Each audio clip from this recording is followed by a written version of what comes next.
Hola, ¿cómo están? Vamos a avanzar con nuestra tarea de estudiar los conceptos elementales del materialismo histórico. En esta ocasión tenemos ya la tarea de iniciar con la primera parte que se llama o se conoce como la estructura social. Entonces, sin más, pues vamos a trabajar en nuestra actividad. Entonces, ¿qué es lo que primero nos dice Marta Harnecker? Dice, en esta primera parte veremos los conceptos marxistas que permiten estudiar en forma científica la sociedad global y sus diferentes estructuras regionales, económica, ideológica y jurídico-política. Nos detendremos especialmente en los elementos de la estructura económica por la importancia que ella tiene para la teoría marxista de la historia. Entonces, lo primero que tenemos que ver es, vamos a estudiar los conceptos que permiten ver de forma científica a la sociedad en global, en su conjunto. Eso es lo primero que tenemos que ver. O sea que este estudio que nosotros estamos realizando es un estudio científico. Es un estudio que se basa en la ciencia. No es charlatanería, no somos magos, no somos brujos, sino científicos sociales, que queremos entender a fondo cómo funciona la sociedad para corregirla, para corregir sus males, para mejorar sus condiciones. Y vamos a estudiar, a partir del marxismo, dice, las diferentes estructuras regionales de la sociedad. ¿Cuáles son? La economía, la ideología y la condición jurídico-política. Pero nos vamos a detener, dice Marta Harnecker, especialmente en la estructura económica, porque es en la que más importancia le pone justamente Marx al proceso, ¿no? Entonces, eso es lo primero que tenemos que comprender de estas frases que nos da. Bien, entonces, ¿qué vamos a ver? Por eso empezamos con la producción. La producción de bienes, la producción de la riqueza social que se usa para la satisfacción de la vida del hombre. Y vamos a ver entonces, si se fijan ustedes, aspectos relacionados con ella, con la producción.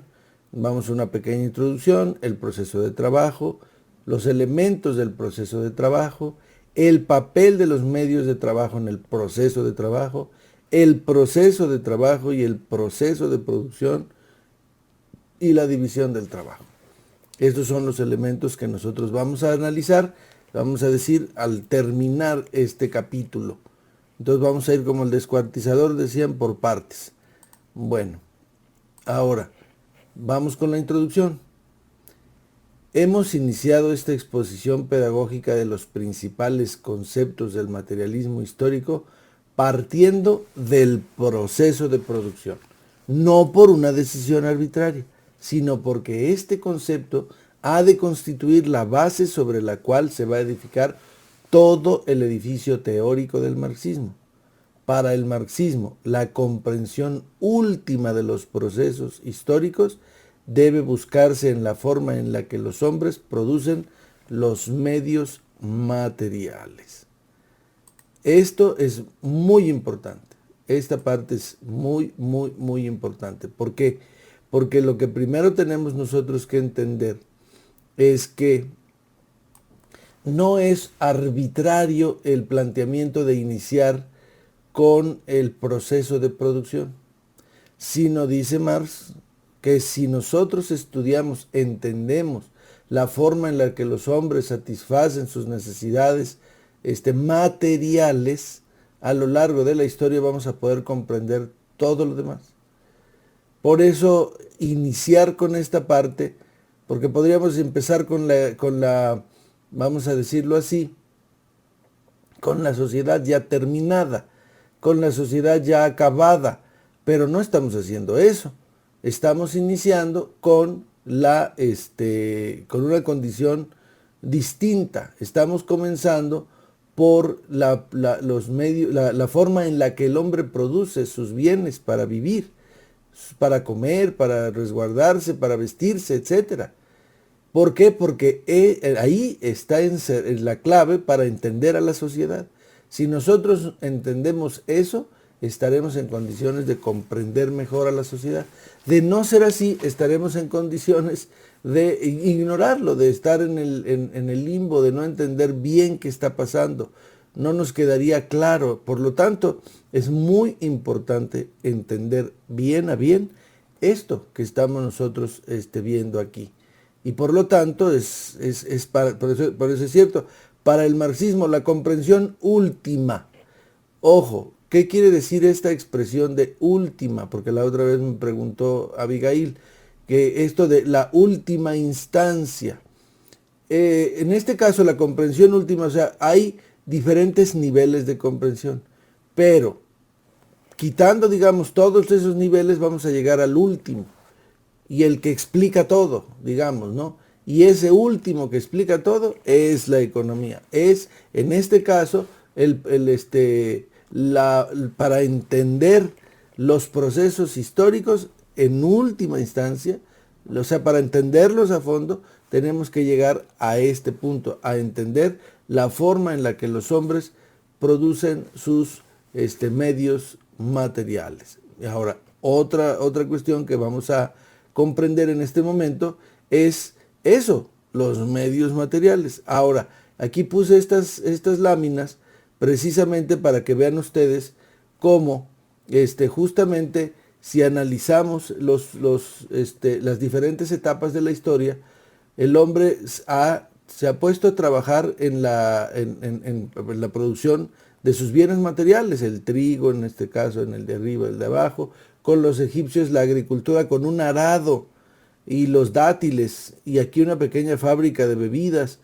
Entonces, se ve con la egipcia que tiene dos jarritas en la mano. Si se fijan ustedes, esto es muy interesante porque no hay en ninguno de los casos medios espirituales para la producción de la riqueza. Si se fijan ustedes, están operando con bienes o con objetos materiales. En el primer caso, donde están los dos hombres juntando trigo, uno está agarrando trigo. ¿El trigo es espiritual o es material?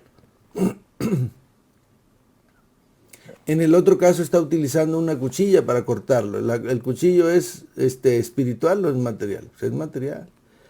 Las señoras en el siguiente punto están cosechando trigo o arroz y lo están haciendo de manera manual, pero lo que cosechan es trigo. El trigo o el arroz es algo espiritual, es material, ¿me entienden?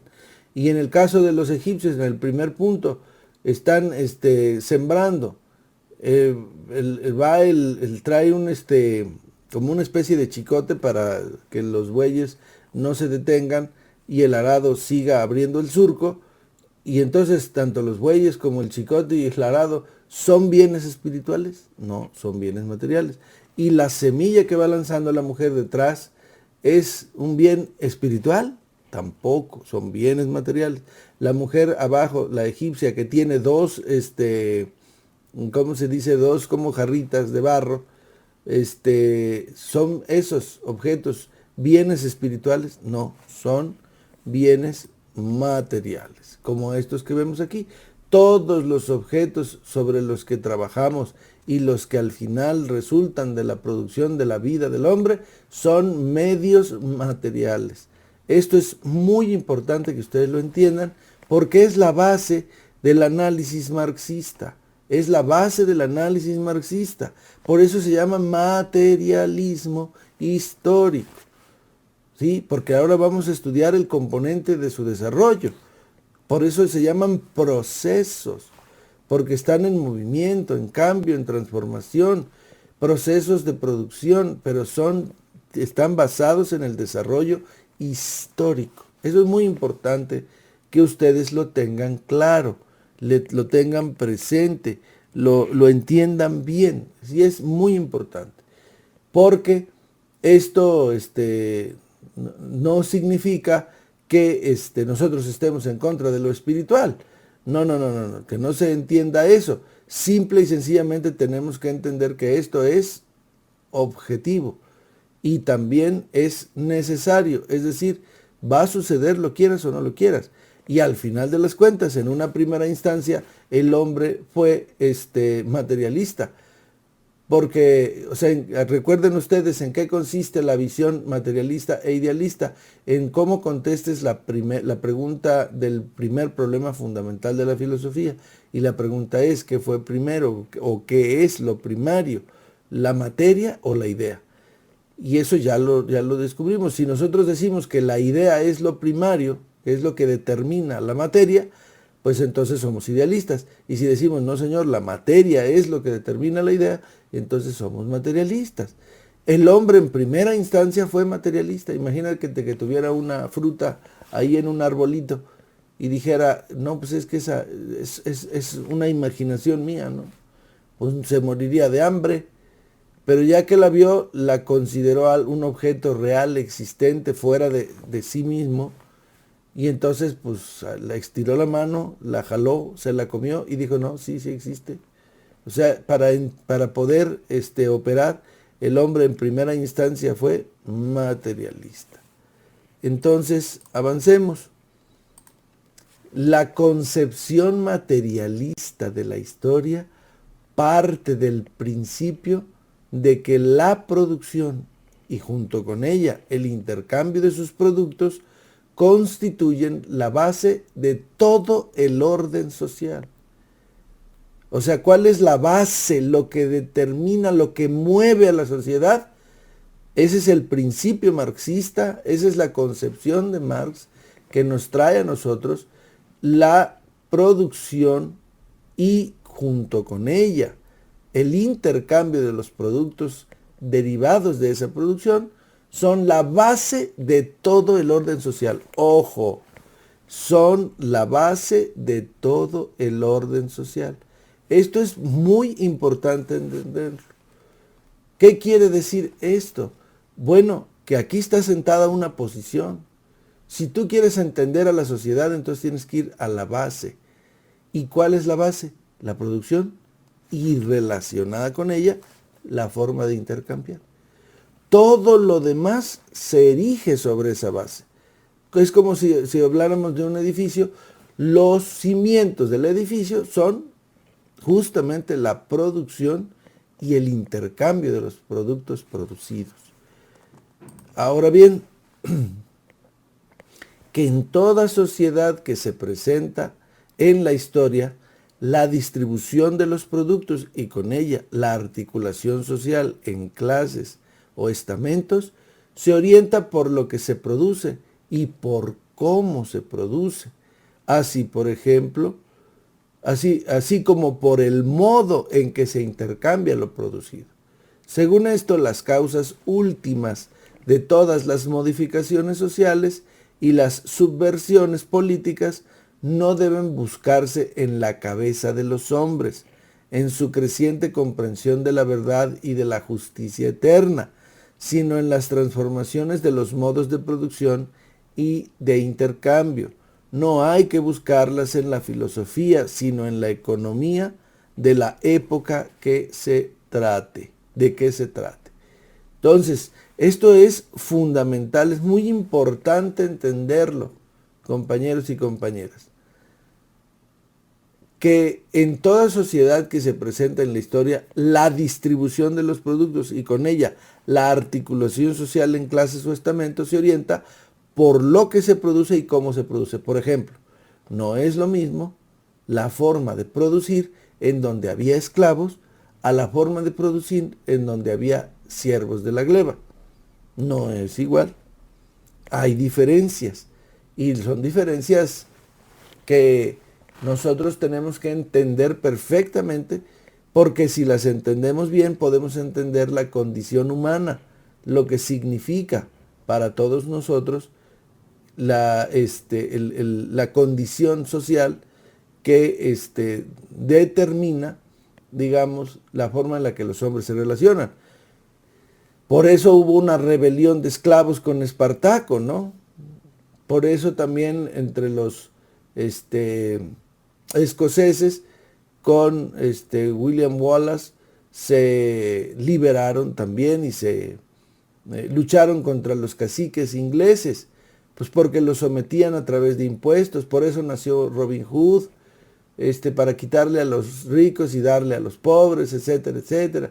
Porque en cualquier caso la forma de producir da la casualidad que los que producen no disfrutan de lo que producen. Y cómo reciben la parte de la riqueza social que producen, pues a través de, en el caso del esclavo, pues a través de un plato de comida y a veces podrida, ¿no? O sea, y pues como no quedaba de otra, eso era lo que comían. Y en el caso del siervo de la gleba, a través de un pedazo de tierra, pero que los esclavizaba más de lo que los liberaba. En fin, o sea, fíjense cómo efectivamente, si tú analizas la forma en la que se produce la riqueza social y cómo se intercambia la riqueza social producida, vas a entender muchas veces el problema social más a fondo que si te lo quieres explicar por conjeturas de tu cabeza, por el uso de la filosofía para tratar de darle solución a los problemas, ¿no? Es muy importante, ¿eh?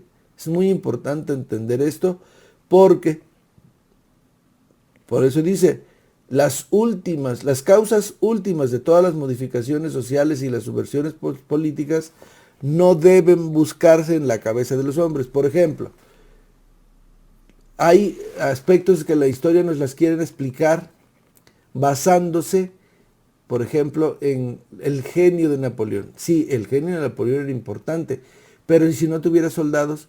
¿Y de dónde sacó la riqueza, los dineros para poder ejecutar esa acción de, digamos, expandir el capitalismo o el sistema burgués francés a lo largo de toda Europa?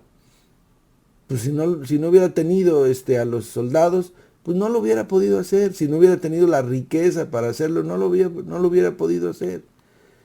Entonces sí, el régimen de producción explica en última instancia las causas últimas, es decir, si le rascas, vas por capas hasta llegar a la última capa, que es la base de todas, y esa es la producción y la forma en la que se intercambia la producción.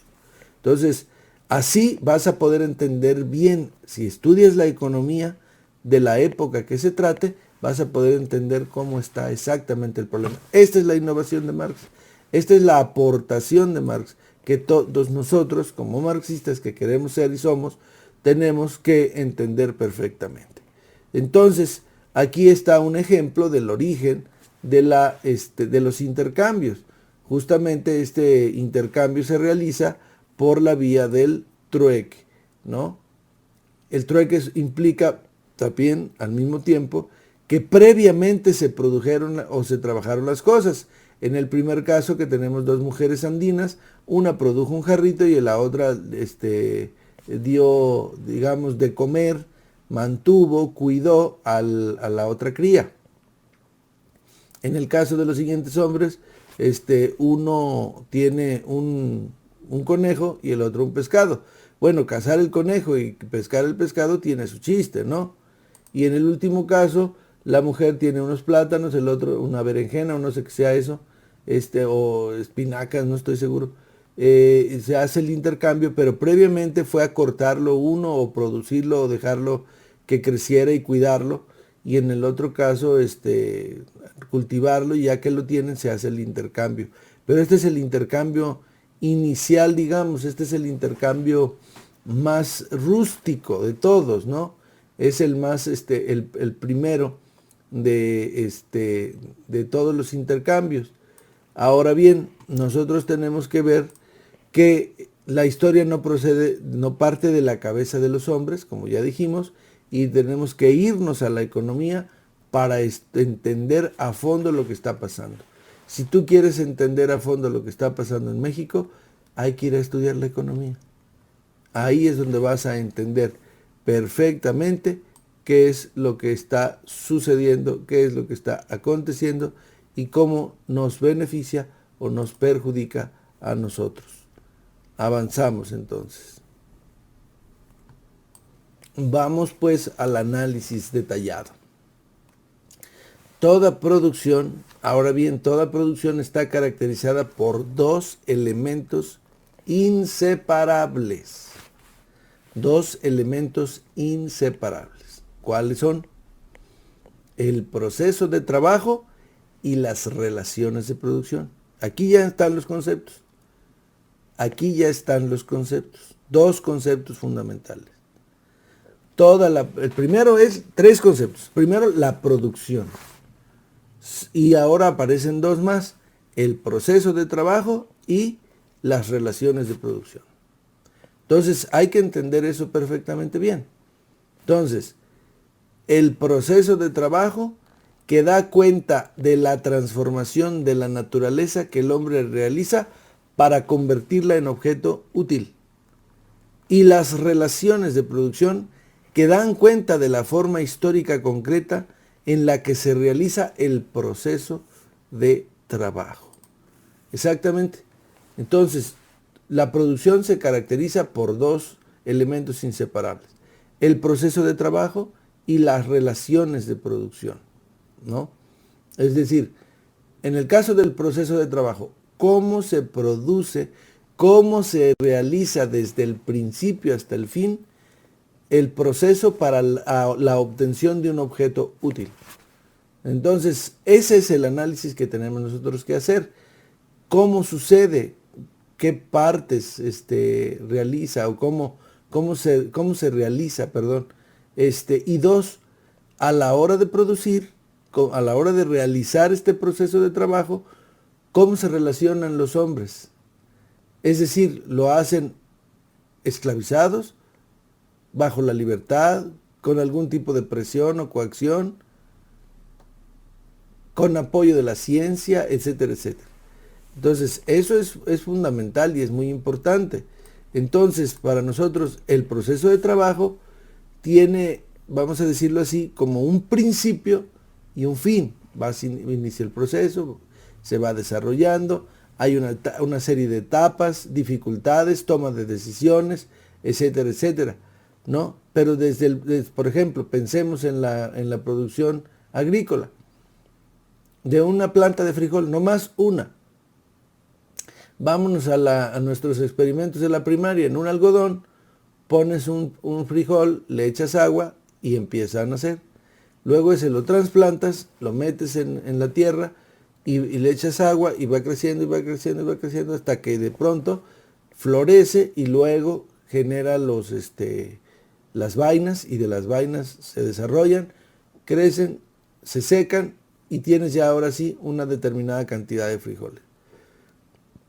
Entonces, si lo hiciste de manera individual, pues no te viste esclavizado por nadie, nadie te obligó y hasta puedes olvidarte de echarle el agua como es lo correcto. Pero digamos, hiciste el proceso. Ese fue el proceso. Entonces había que sembrar físicamente, habría que echar agua físicamente. Si había algún tipo de plaga, la podías quitar de manera manual o echarle algún tipo de químico para eliminar. O ahora se utilizan términos más, digamos, biológicos para poder resolver problemas complejos. En fin, ese proceso es un proceso también material. Es un proceso material. Y ese proceso, digamos, a su vez, se desarrolla cobijado por relaciones sociales. Y estas relaciones sociales, repito, están basadas en si hiciste el trabajo tú solo o lo hiciste porque alguien te lo ordenó o porque te dieron un recurso, un dinero a manera de intercambio por el trabajo realizado, etcétera, etcétera, etcétera.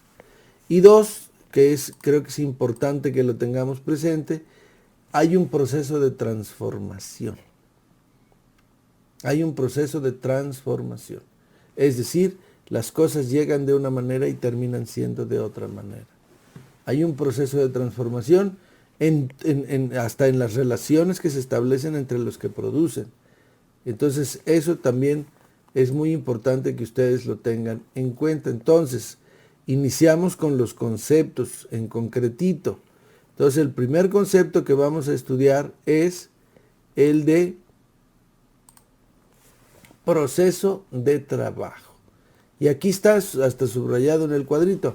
Llamaremos proceso de trabajo a todo proceso de transformación de un objeto determinado, sea este natural o ya trabajado, en un producto determinado, transformación efectuada por una actividad humana determinada, utilizando instrumentos de trabajo determinados.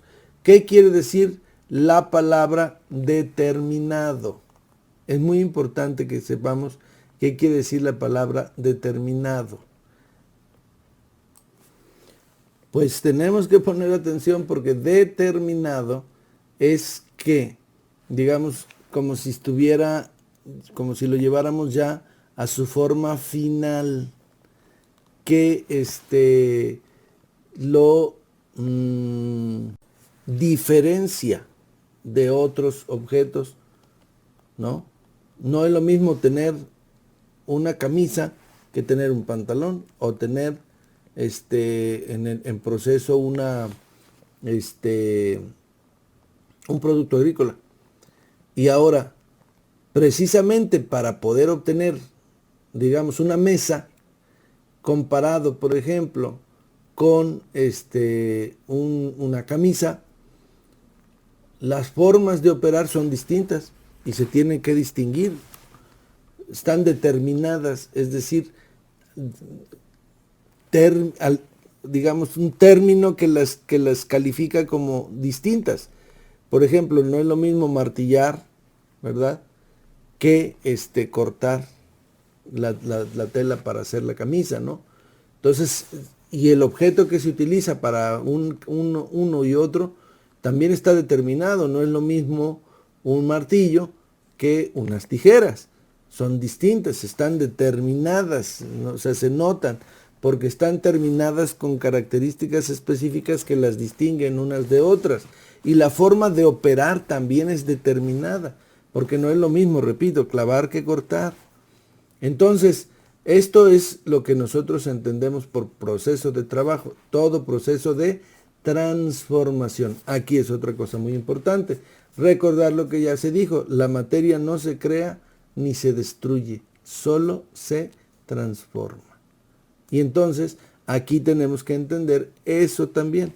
Es un proceso de transformación de un objeto determinado, por ejemplo, una mesa o por ejemplo una camisa. Son determinados, están determinados de tal forma que se distinguen unos de otros, por eso es determinado. Terminado es terminado, llevado al fin del proceso. Entonces, sea un objeto natural o sea un objeto ya trabajado, ¿no? O sea materia bruta, lo vamos a ver más adelante, o materia prima, ¿no? En un producto determinado, ya dije una camisa o una mesa. Transformación efectuada, o sea, ¿quién realiza la transformación? La transformación, digamos, la naturaleza realiza cambios, pero no transformaciones pensadas, digamos, ¿no?, de antemano, procesadas. En eso consiste una transformación. La transformación está basada en que previamente hiciste un modelo en la cabeza y luego lo ejecutaste. En eso consiste la transformación. Por eso tiene que ser una actividad humana determinada. Y no puedes hacer una camisa con los elementos de una mesa, ni puedes hacer una mesa con los elementos de una camisa. Entonces, por eso es una actividad humana determinada y los instrumentos de trabajo utilizados son también determinados. Es muy importante esta acotación que hace Marta Harnecker. Y aquí nos pone esta grafiquita, miren. Entonces, ahí está un objeto y abajo está paralelamente la actividad humana. Entonces, la actividad humana con instrumento en mano, digamos, ejerce sobre el objeto un proceso de transformación para que al final resulte en un producto elaborado. Eso es muy importante y eso deben de tenerlo ustedes bien claro y presente. Entonces, ahí está, digamos, la relación entre unas acciones y otras. El objeto y la actividad humana son paralelos, digamos, ¿no? Entonces, con el instrumento se ejerce acción sobre el objeto para convertirlo como resultado final en un producto.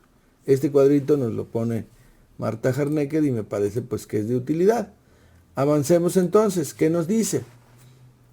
El momento de la transformación es el momento determinante, el más importante del proceso de trabajo. Se habla de proceso de trabajo cuando el objeto sufre un proceso de transformación para llegar a convertirse en producto útil. Esta transformación se realiza mediante la actividad humana de trabajo, utilizando para ello instrumentos más o menos perfeccionados desde el punto de vista técnico. Este proceso de trabajo ha sido estudiado por Marx en el primer libro de El Capital. Apoyándonos en él, redefiniremos ahora de una manera más precisa los diferentes elementos que forman parte de este proceso. O sea, lo primero que hay que entender es que lo más importante, incluso determinante, que determina lo que va a suceder, lo que va a pasar, es en el proceso de trabajo, es el momento de la transformación. Y esto es muy importante. Repito, es un proceso que se hace basándonos en el uso de un proyecto previo para ejecutarlo en la realidad material y luego entonces que nos dé como resultado el proceso de trabajo que nos dará, la transformación para darnos un producto útil al ser humano. Ahora, aquí vamos a entender lo que es un producto útil, porque tú puedes, por ejemplo, dar vueltas, ¿no?, alrededor de un punto, muchas. Por ejemplo, poner a un caballo a dar vueltas en una rueda de molino. La rueda de molino se va moviendo con el movimiento del caballo, ¿no? Pero si no tienes nada que moler para hacer harina, entonces, pues por más que le des vueltas, no habrá objeto que se transforme. Entonces ese es el tipo de cuestiones que nosotros tenemos que entender. La transformación requiere entonces de un proceso previamente estudiado, previamente analizado por la cabeza del hombre y puesto en práctica sobre la ejecución de sus manos. Acuérdense del primer, de cómo estudiábamos el papel del trabajo en la transformación del mono en hombre y cómo al mismo tiempo el trabajo fue causa y efecto de la transformación del hombre. Y eso es muy importante que lo vayamos comprendiendo nosotros. Entonces, lo más importante, el momento de la transformación es determinante, el más importante del proceso de trabajo. Y se habla de proceso de trabajo cuando el objeto sufre un proceso de transformación, o sea, se transforma, o sea, cambia de forma, deja de tener la forma original y se transforma. Pero la transformación o el proceso es un cambio continuo que inicia en un punto y termina en otro, y el objeto inicial comparado con el final es totalmente distinto. Cambia profundamente de forma de manera continua y dinámica. Eso significa la transformación. Y esta transformación no se realiza sola, se realiza sobre la base de la actividad humana. O sea, si el hombre no se activa, si el hombre no actúa, entonces la naturaleza pues tiene el objeto y ahí lo deja. Tal cual, ¿no? Si hay un árbol y el hombre no lo aprovecha maderablemente, entonces pues el árbol ahí se queda. Y eso hay que entenderlo bien, ¿no? Ahora, ¿dónde estudia? Ahora, para poder hacer la transformación, requieres de instrumentos, porque solito no lo vas a poder lograr, requieres de instrumentos. Y estos instrumentos de trabajo que tú realices, es muy importante valorarlos, entenderlos, verlos, comprenderlos, porque son objetos auxiliares, materiales pero auxiliares. Entonces, por ejemplo, si vas a hacer una mesa y no tienes un martillo, ¿cómo le vas a hacer?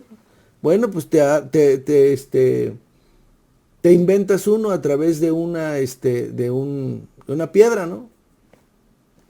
Pero al fin es un objeto que es un instrumento menos perfecto, pero al mismo tiempo que tienes cierta utilidad.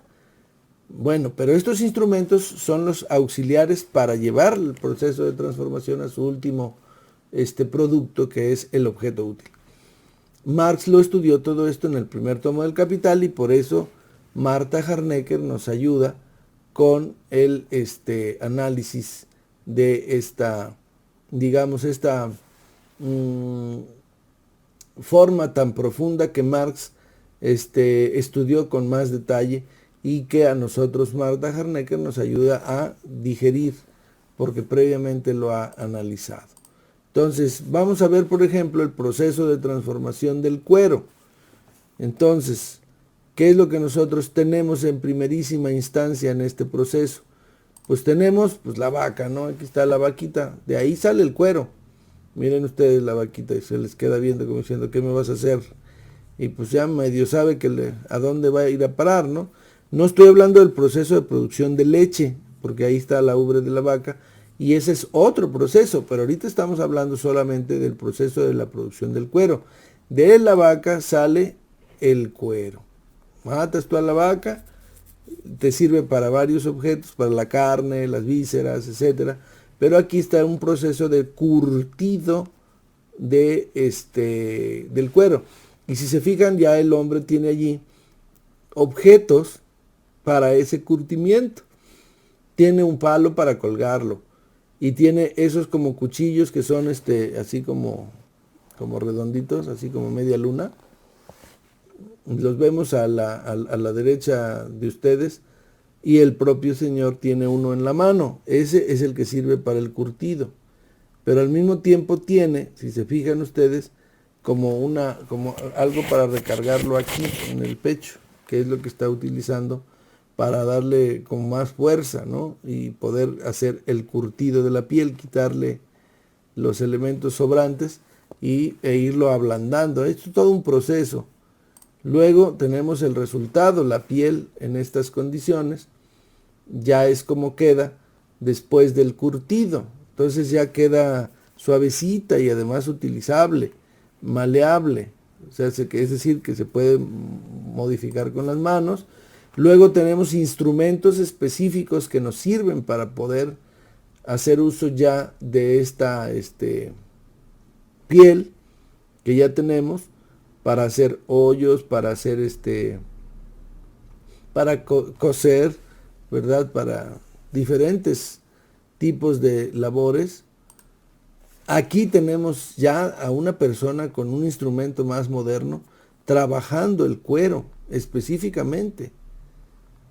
Trabajando el cuero, pero vean cómo le exigen que traiga sus guantes y traiga su cubrebocas y traiga su como cofia para cubrirse y no contamine con su propio pelo el producto final. Ahora, este hombre no está trabajando, digamos, por su cuenta y para sí, sino que está trabajando para otros. Y esto ya lo relaciona con otros individuos, con otros seres. Aquí lo que están produciendo son cubrebocas de tela, de cuero, cubrebocas de cuero. Y entonces, al final también, el producto elaborado puede quedar así. Ahí está. Entonces, y ahora atendiendo digamos, a que tenemos que generar recursos, estoy haciendo actividades económicas, entonces si alguien me quiere comprar esta bolsita, nosotros las vendemos. No, no es cierto. Es broma. Entonces, así está el proceso en el que nosotros, digamos, el proceso de trabajo que nos lleva al producto útil. Ahora, ¿esta bolsita tiene alguna utilidad? Pues claro, si tú generas un objeto que no es útil, entonces pues nadie te lo va a comprar. Y eso es lo que nosotros tenemos que comprender, ver, entender, analizar y proyectar. Bueno, hasta aquí vamos a llegar el día de hoy. Creo que es muy importante que ustedes vayan comprendiendo los conceptos que vamos manejando, que vayan tomando nota de ellos, que vayan haciendo sus cuadros, sus esquemas, que los vayan registrando, ¿verdad? Para que los vayan memorizando, pero no una memorización mecánica, sino una memorización analizada, que es lo que estamos tratando de hacer a lo largo de este curso, en el que queremos pues que ustedes tengan los elementos para entender bien cómo funciona la sociedad, y para ello tenemos que ir a su esencia, a estudiar la economía. Por lo tanto, hasta aquí vamos a dejarle, y los invito a que sigan ustedes con las inquietudes que salen y surgen de este estudio, pues que profundicen, que no se conformen con lo que aquí aprendemos, sino que vayan más allá, como debe de ser, porque para todo joven que es un joven inquieto, un joven que analiza, digamos, las cosas de manera revolucionaria. Entonces, nos vemos en la próxima. Échenle muchas ganas y vamos a seguir trabajando y estudiando como amerita para nuestra actividad política.